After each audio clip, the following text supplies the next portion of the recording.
I have an issue.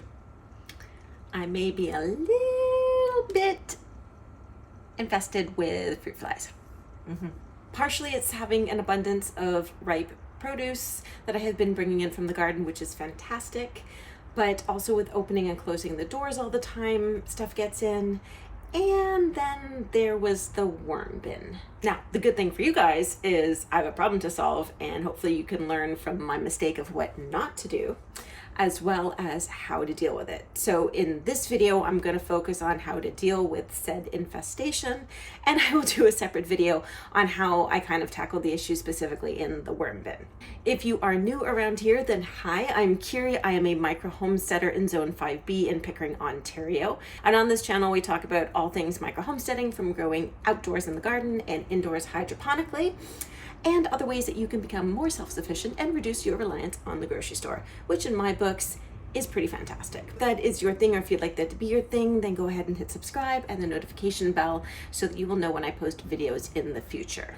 So there is a massive amount of fruit flies in my house, and we have to deal with it. I've done different things before, and this time I wanted to try and do it more as an experiment. So we're going to try a couple of different ways, ones that I see more on the internet as opposed to what I typically do, and then trying a couple of other things just because. And then we'll see how it goes, and hopefully I can get rid of them, because it's a little bit insane right now. So if you've been around here for more than a minute, you know we are in my crappy little kitchen, which is still little and still crappy. At some point I'll stop saying that, or I'll, renovate it or something, or at least paint the walls, because I probably need to do that. But let's deal with fruit flies first, because that's the more pressing issue. So this over here is the worm bin where it all started, and that was my fault. And we fixed the issue, but we still need to deal with the fruit flies that have come into the space. And you can see them all hanging out here. If I do this, you'll see there they all go. It's a bit of a nightmare. Okay, so now that I have acknowledged the issue, we can move on to dealing with it.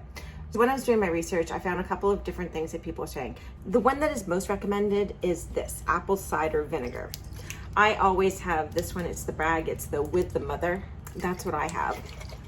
So we'll give it a good shake. So this will be experiment number 1. So I have a bunch of these mason jars. I'm going to be using this for all of them with the ring, and then a little piece of saran wrap over the top with some holes poked in it. So they're all going to be the same. They're all going to be in the same space. So in the first one, we are going to put in the apple cider vinegar. There's our first one, apple cider vinegar, with about an inch in there, saran wrap. I haven't poked any holes yet, but that is going to be the first one. Another thing I want to try, this is a tomato. It's one of my Napa cherries from Baker Creek. I like this one. I'm going to be growing it next year. But I thought, why not give them what they would naturally go for, which would be rotting fruits and vegetables. So I am going to, in my other container, I'm going to cut these open, and I'm just going to put them, a couple of them in here. So 2 more. These ones were already starting to split. So they were kind of perfect. They're very ripe. See, the whole point of this is to see what's the most effective way to get rid of fruit flies, and then hopefully get rid of my fruit flies. So saran wrap on, tomatoes in there, and then I don't think I need to label this because I can see it's tomatoes. So that one will go into the mix. We have to have a control. Another mason jar, H2O. So we have our water there. So that's the tomatoes, the apple cider vinegar, which is what they recommend most on the web, and the water acting as our control. Jumping off from the tomatoes, I thought it would be a good idea, because I have a whole bunch around, is I'm already trying to save some seeds. And if you want to know how to save your own seeds, I'll put a link up above to my video on that. But I have a bunch of seeds that I'm saving. So I have this one here. It's some green zebra tomatoes seeds, and they're all in there, and they have been fermenting in here. And honestly, with the fruit flies that have been flying around, they're landing on top of these a lot. So seems like they like it. What I'm going to do is I'm going to finish saving these seeds, and then I will put all of the liquid from these into another jar, which I need another jar. Oh, there's another one. I have them everywhere. So I'm going to fill this one up with the liquid from this one, my green zebra tomatoes, and I have a couple more over in the other room. So I will go and get those and fill this up with that and then let these seeds out to dry. Okay, so that's all done, and I have my container of fermented seed guts. We'll go with that. Okay, so we'll call that one Seed H2O. And for the last one, this is the one that I'm expecting to win. This is what I normally use, but I'm always looking to learn new things, so I thought I would try some other things, but it's wine, and I love me some wine. This is empty, but luckily I had already put some in a container, which also is kind of interesting, and I'll show you guys why. I put the wine in the container yesterday so that I didn't drink it all. And I put the lid on it, and I put a W on it for wine. This is why I think this one's gonna win, and it's cool because then at least I know for sure this is the best way to get rid of them, but let me show you what I'm talking about. So here they are. And do you see those guys in there? I don't even know how they got in because I didn't poke any holes yet. And the plastic's been on it since last night, but 5 of them somehow managed to wrangle their way in, which is tragic. They went through all that effort and now they're gonna drown. That's the wine. I think that one's gonna win. So what I'm gonna do is I'm gonna get these all set up. So there we have the tomatoes, the apple cider vinegar, the seed H2O, and the control of the actual H2O. I'm gonna set these up on the counter, and then we will check back in tomorrow and see how it's going. Okay, so we got them all set up. I poked 5 holes in each one. So wine, seed H2O, H2O, apple cider vinegar, and actual tomatoes. A couple things I want to point out over here. These sticky sheets, these ones, I will put a link to them down in the description below. These things are fantastic. Should actually have set one of these up. Actually, you know what? I'm going to set a new one up, and we'll put that over there with the other ones to see if the sticky trap is more effective than the other ones. I also have this little trap here, which is a reusable one, which has the wine in it as well. And I love this because it looks nicer than mason jars with saran wrap over them. But I only have the one. I'll put the link to that in the description below. It's just from Amazon. I'm gonna put in one of these sticky traps here too. They're very sticky. Make sure you do not get your hair in it. Yes, I learned that. Okay, sticky trap. And hopefully tomorrow, or might have to give it a bit longer, I'll see how many are in there, be able to establish which is the best way to get rid of fruit flies, as one literally flies in front of the camera. It's fantastic. And my house will no longer be a shit show. Well, at least not because of the fruit flies. Okay, so it's been 2 days. I did add something to the mix because I had some in the cupboard. I added honey just to see if that would attract the fruit flies more. And guys, this is why I love doing experiments. This is why whatever information you get on the internet, whether it's from me or from another channel or from everywhere, take it as information and then test it out. If I go on Google how to get rid of fruit flies on the interweb, then everything says use apple cider vinegar for the most part. And it didn't work.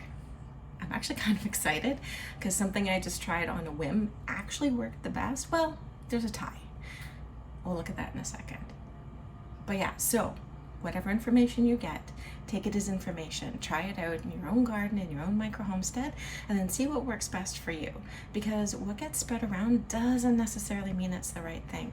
There's a lot of people that will just take information and pass it on. One of the things that I definitely try and do, especially on the blog, is when I'm writing a blog post, I research it. Like, I'll pull up multiple articles. I'll try to go to scientific articles if I can find them on the subject, but I read all kinds of things. And then from all of that, I disseminate the information into what I feel is the best, test it out, and then share it with you guys. But it doesn't matter. Just test things out for yourself and find what works best for you, because everybody's garden is different and it matters. It really does. Anyways, I'm super excited because I love a good experiment and I want to get rid of these bloody fruit flies. So if you want to check out the blog, I'll put the link down here and I'll put it in the description as well. And you can check that out because I've got a lot more content there because the YouTube channel is a lot newer than what I was doing on the blog. But let's see what happened with these fruit flies.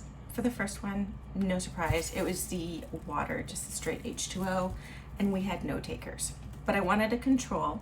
Wasn't expecting to get any, but you never know. So anyways, no surprises there, nothing in the water. Then I did the one with the actual tomatoes in it. Now this wasn't gonna kill them, and technically this would just breed more, but I wanted to see if they would be more attracted to the more natural thing that they would go for. So in here we have, I'm seeing two. Let me flip the camera. So if you guys can see it, there's one on the fruit and there's one whizzing around in there. So it looks like two. Then I'll add on the honey. So this was one I added after the fact, just because I thought about it. And in there we have 1, 2, 3, 4, 5, 6. So 6 in the honey, not bad, but I mean, like, who wants to give up honey? But you know, the things I do it for you guys for the experiments. And the stuff was starting to crystallize, so I thought I would just try it out. Not that that means it's bad, but yeah, so 6 in the honey. The wine, and this was an interesting one because when this was on the counter, before I'd even poked the holes in it, I had, I think it was 5 or 6 takers. So it hasn't really changed when I put the other ones out. Looks like we've still got 6 in there, which honestly, this surprised me because this was what I had been using up to this point. I've always used wine, but this experiment has told me there's actually a better way to do it. Now let's go to what everybody says, apple cider vinegar. And I used the good one. I used the Bragg's apple cider with the mother, shook it all up. Of all the apple cider vinegars, I would have expected this one to definitely attract the most, but there's none. This actually surprised me. I was expecting there to be some, I just thought it would be less than the wine, but the fact that there's none in here was a real shock. And now let's get down to the winners. So this was what I was calling the seed H2O. So basically it was just what I had left over from saving my seeds. So basically just the pulp of the fruit fermenting in water, and wow. Like, I don't even know how many there are in there. There's loads in there. So that was awesome. This is actually what I'm pretty much going to be using from now on with the second winner. This was, again, an after thing, the sticky trap. And actually, I think this may have those. It's pretty close between this and what was in the seed H2O. For me, I'm pretty much going to put up a sticky trap and use some fruit fermented in water, and that's going to be my go-to. That was pretty interesting. I wasn't really expecting to get that much on the sticky trap. I was expecting the wine to win because that's what I've always used. But it's one of those things where it shows you it's always good to try new things, to continually try and learn. Sometimes having something shitty happen, like the worm bin getting full of fruit flies, it actually moved me forward in my micro homesteading game because now I know something new that I wouldn't have known before. Had that not happened, I would still be using wine if I had any fruit flies, and obviously that's not the most efficient way to do it. So pretty excited. I love to nerd out on stuff like this. As mentioned, I'll put a link down below to the sticky traps and to the ceramic reusable fruit fly trap that I love. If you guys find yourself in a predicament such as I with fruit fly infestation, then hopefully this will help you guys out. If you did find it helpful, then please go ahead and give it a thumbs up because YouTube loves that. It helps me reach more people, and I honestly, truly appreciate it. Until next time, don't forget to go out there and enjoy the little things and make food grow. Bye, guys.